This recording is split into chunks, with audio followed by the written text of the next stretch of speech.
Chennai Silks RD Sale. Latest collections at unbelievable prices.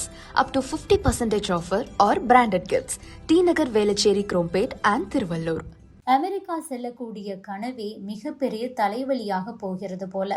தற்போது வந்திருக்கும் Trump போடக்கூடிய புது புது உத்தரவுகள் தான் அதற்கு காரணம். H1B விசா விதிகளில் முக்கிய மாற்றம் கொண்டு வரப்பட்டுள்ளது. இந்திய ஐடி ஊழியர்களுக்கு இதுதான் மிகப்பெரிய தலைவலியே. கையோடு H1B விசா வைத்திருப்போரின் குழந்தைகளுக்கும் கூட புதிய நெருக்கடி வந்திருக்கிறது. இதன் மூலம் கிரீன் கார்டு வாங்கும் கனவே கேள்விக்குறியாகலாம். புதிதாக வந்துள்ள விசா நடைமுறைகள் என்ன? இந்த பதிவில் விரிவாக பார்க்கலாம். முதலில் அமெரிக்கா H1B L1 F1 விசாக்களுக்கு நேர்காணலை கட்டாயமாக்கி உள்ளது. கண்டிப்பாக அவர்கள் இன்டர்வியூ அட்டெண்ட் செய்ய வேண்டும்.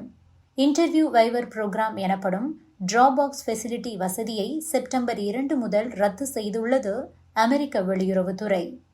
இதன் மூலம் H1B L1 மற்றும் F1 விசா விண்ணப்பதாரர்கள் உட்பட பெரும்பாலான குடியேற்றமற்ற விசா விண்ணப்பதாரர்கள், அதாவது நான் இமிகிரண்ட் விசா அப்ளிகன்ஸும் கூட அமெரிக்க தூதரகங்கள் அல்லது துணை தூதரகங்களில் சென்று கண்டிப்பாக நேர்காணலை இன்டர்வியூவை அட்டெண்ட் செய்ய வேண்டும். இந்த நடவடிக்கை என்பது இந்திய தொழில்நுட்ப ஊழியர்களுக்கு ஒரு மிகப்பெரிய பாதிப்பை ஏற்படுத்தும் என்று எதிர்பார்க்கப்படுகிறது. ஏனெனில் உலகளவில் H1B விசா பெறக்கூடியவர்களில் இந்தியர்கள்தான் பெரும்பான்மையாக உள்ளனர். கடந்த 2022 ஆண்டில் வழங்கப்பட்ட 3,20,000 H1B விசாக்களில் 77% இந்தியர்களுக்குத்தான் வழங்கப்பட்டுள்ளது. 2023 நிதியாண்டில் 3,86,000 விசாக்களில் 72.3% இந்தியர்களுக்குத்தான் வழங்கப்பட்டுள்ளது. ஆக இந்த H1B விசாவில் கொண்டுவரப்படக்கூடிய புதிய நடைமுறைகள் என்பது இந்தியர்களை நேரடியாக பாதிக்கிறது. இது பற்றி விசா வல்லுநர்கள் என்ன சொல்கிறார்கள் என்றால், விசா நேர்காணலுக்காக இந்தியாவில் உள்ள விண்ணப்பதாரர்கள் நீண்ட நேரம் காத்திருக்க நேரிடும். இதனால் பயண தாமதங்கள் ஏற்படலாம். மேலும் சரியான நேரத்தில் திரும்ப முடியாமலும் போகலாம். அதனால் பணி அங்கீகாரத்தை இழக்கக்கூடிய அபாயமும் உள்ளது. எனவே விண்ணப்பதாரர்கள் முன்கூட்டியே திட்டமிட்டு நேர்காணல் இடங்களை உன்னிப்பாக கவனிக்க வேண்டும் என கூறுகிறார்கள். இதுவரை தகுதியுள்ள பயணிகளுக்கு டிராபாக்ஸ் ஃபெசிலிட்டி பெரும் உதவியாக இருந்தது. இதன் மூலம் அவர்கள் நேரில் நேர்காணலுக்கு செல்லாமல் ஒரு குறிப்பிட்ட மையத்தில் தங்களது ஆவணங்களை சமர்ப்பித்து விசாவை பெற்று வந்தனர். இப்போது புதிய விதிகளின் கீழ் ஒரு சில பிரிவினருக்கு மட்டும்தான் நேர்காணல் தள்ளுபடி செய்யப்பட்டுள்ளது. அதன்படி தூதரக மற்றும் அரசு விசா விண்ணப்பதாரர்களுக்கு இன்டர்வியூ கிடையாது. A1, A2, C3, G1 முதல் G4, NATO 1 முதல் NATO 6 மற்றும் டெக்ரோ E1 இந்த பிரிவில் உள்ளவர்கள். இதற்கு முன்பு B1, B2 விசாக்களை புதுப்பித்தவர்கள் அவர்களின் முந்தைய விசா காலாவதியான 12 மாதங்களுக்குள் விண்ணப்பித்தால் அவர்களுக்கு நேர்காணல் தள்ளுபடி உண்டு. ஆனால் முந்தைய விசா வழங்கப்பட்ட போது அவர்களுக்கு குறைந்தபட்சம் 18 வயது ஆகியிருக்க வேண்டும்.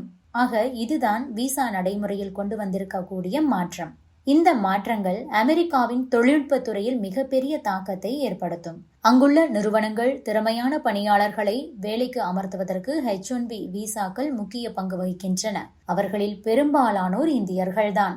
இந்த நிலையில்தான் சான் பிரான்சிஸ்கோ பல்கலைக்கழகத்தின் பேராசிரியர் பில் ஹிங் என்ன சொல்கிறார் என்றால், புதிய விதிகள் மூலம் நேர்காணலை கட்டாயமாக்குவது என்பது விசா செயலாக்கத்தை, அதாவது விசா ப்ராசஸிங் டைமை இன்னுமே தாமதப்படுத்தும். இதனால் விசா வைத்திருப்பவர்கள் இந்தியா அல்லது சீனா போன்ற நாடுகளில் சிக்கி வேலைக்கு திரும்ப முடியாமல் போகலாம். இது அவர்களுக்கு மிகப்பெரிய சவாலையும் செலவையும் ஏற்படுத்தும். இந்தியாவில் உள்ள துணை தூதரகங்களில் காத்திருப்பு நேரம் மிக மிக அதிகமாகும். சரியான நேரத்தில் நேர்காணல் அழைப்பு கிடைக்கவில்லை என்றால் H1B ஊழியர்கள் தங்களது வேலையையே இழக்க நேரிடலாம். இவ்வாறு சொல்கிறார் விசா வல்லுநரான கெலி டியூனிங். அடுத்ததாக US இமிகிரேஷன் பாலிசியில் கொண்டு வரப்பட்டுள்ள ஒரு முக்கியமான மாற்றம். அந்த மாற்றம் ஆகஸ்ட் 15 முதல் அமலுக்கு வருகிறது. இதன் மூலம் H1B விசா வைத்திருக்கக்கூடிய ஆயிரக்கணக்கான இந்திய குடும்பங்களின் குழந்தைகளுக்கு மிகப்பெரிய பாதிப்பு ஏற்பட வாய்ப்பிருக்கிறது. 21 வயதை எட்டியவுடன் கிரீன் கார்டுக்கு விண்ணப்பித்திருந்தாலும் அந்த குழந்தைகள் ப்ரொடெக்டட் இமிகிரேஷன் ஸ்டேட்டஸை இழக்கக்கூடிய அபாயத்தை இந்த புதிய விதிமுறை உருவாக்கியுள்ளது. அதாவது அவர்களுக்கு அந்த பாதுகாக்கப்பட்ட குடியேற்ற நிலை என்பது கிடைக்காது. இதுதான் அமெரிக்காவில் பல ஆண்டுகளாக வாழ்ந்து வரும் இந்திய குடும்பங்களின் எதிர்காலத்தை கேள்விக்குறியாக்கியுள்ளது.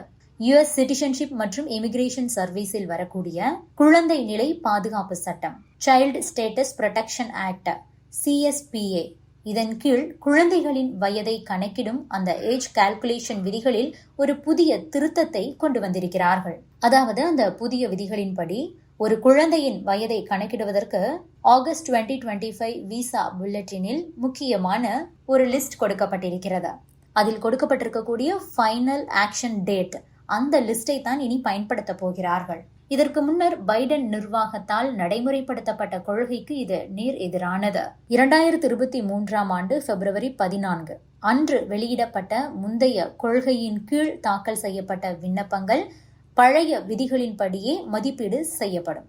ஆனால் ஆகஸ்ட் 15 முதல் சமர்ப்பிக்கப்படும் புதிய விண்ணப்பங்களுக்கு இந்த புதிய விதிமுறைதான் பொருந்தும்.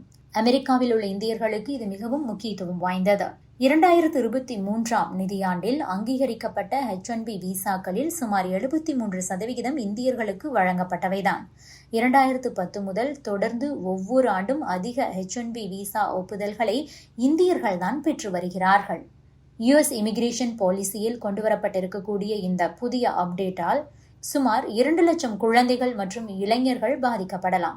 குறிப்பாக H1B விசா வைத்திருப்பவர்களின் குழந்தைகளுக்கான கிரீன் கார்டு பெறுவதற்கான அந்த கிரீன் கார்டு ப்ராசஸிங் டைம், அதற்கு அதிக நேரம் எடுத்துக்கொள்வதால், அதிக காலம் இருப்பதால் 21 வயது அடையக்கூடிய டிபெண்டன்ட் சில்ட்ரன் தங்களது லீகல் ஸ்டேட்டஸை இழந்து அமெரிக்காவை விட்டு வெளியேற வேண்டிய ஒரு சூழ்நிலையை எதிர்கொள்ள நேரிடும். இந்த குழந்தைகள் தங்களது வாழ்நாளின் பெரும் பகுதியை அமெரிக்காவிலேயே கழித்திருந்தாலும் இந்த விதிமுறை காரணமாக பெர்மனன்ட் ரெசிடென்ஸ் குடியுரிமை பெறக்கூடிய வாய்ப்பை இழக்க நேரிடும். பொதுவாக அமெரிக்காவில் நிரந்தர அந்தஸ்தை பெற திருமணமாகாத ஒரு குழந்தை 21 வயதுக்குட்பட்டவராக இருக்க வேண்டும். குடியேற்ற நடைமுறைகளின் தாமதத்தால் அவர்கள் 21 வயதை கடந்துவிட்டால் அவர்கள் வயதானவர்கள், அதாவது ஏஜ் அவுட் என்று கருதப்பட்டு பெற்றோரின் கிரீன் கார்டு மனுவின் கீழ் குடியுரிமை பெற தகுதியற்றவர்கள் ஆகிவிடுவார்கள். ஆக இந்தியா மற்றும் பிற சில நாடுகளுக்கான அந்த வேலைவாய்ப்பு அடிப்படையிலான கிரீன் கார்டு பெறுவதற்கான காத்திருப்பு காலம், waiting period for employment based green cards, அது 10 ஆண்டுகளுக்கும் மேலாக நீடித்துக் கொண்டிருக்கிறது. அதே நேரத்தில் அங்கு தகுதியுள்ள ஜெர்மனி போன்ற நாடுகளிலிருந்து வரக்கூடியவர்கள் 1 வருடத்திலேயே கிரீன் கார்டை பெறுகிறார்கள். இந்த ஏற்றத்தாழ்வு இந்திய குடும்பங்களுக்கு கிரீன் கார்டு பெறுவதை மிகவும் கடினமாக்குகிறது. 1 மில்லியனுக்கும் அதிகமான இந்தியர்கள் அமெரிக்க கிரீன் கார்டு நிலுவையில் சிக்கி தவிக்கிறார்கள். ஆக மொத்தம் USCIS, அதாவது US சிட்டிசன்ஷிப் மற்றும் இமிகிரேஷன் சர்வீஸ், அவர்கள் வெளியிட்டுள்ள அறிக்கையில் என்ன சொல்லப்பட்டிருக்கிறது என்றால், இந்த கொள்கை மாற்றம் விசா கிடைக்கும் நேரத்தை கணக்கிடுவதில் USCIS மற்றும் வெளியுறவுத்துறை இரண்டும் நிலையான நடைமுறையை பின்பற்றுவதை உறுதி செய்கிறது, அமெரிக்கா கூறுகிறது. இந்த நிலையான கணக்கீடு பிப்ரவரி 2023 கொள்கையின் கீழ் அமெரிக்காவில் விண்ணப்பித்தவர்களுக்கும் அமெரிக்காவிற்கு வெளியே விண்ணப்பித்தவர்களுக்கும் இடையே உள்ள முரண்பாடுகளை நீக்குவதாக சொல்கிறது USCIS. மொத்தத்தில் இந்த 2 விதிகள் மூலமாகவும் இந்தியர்கள்தான் அங்கு அதிகம் பாதிக்கப்படுகிறார்கள். Subscribe to One India and never miss an update.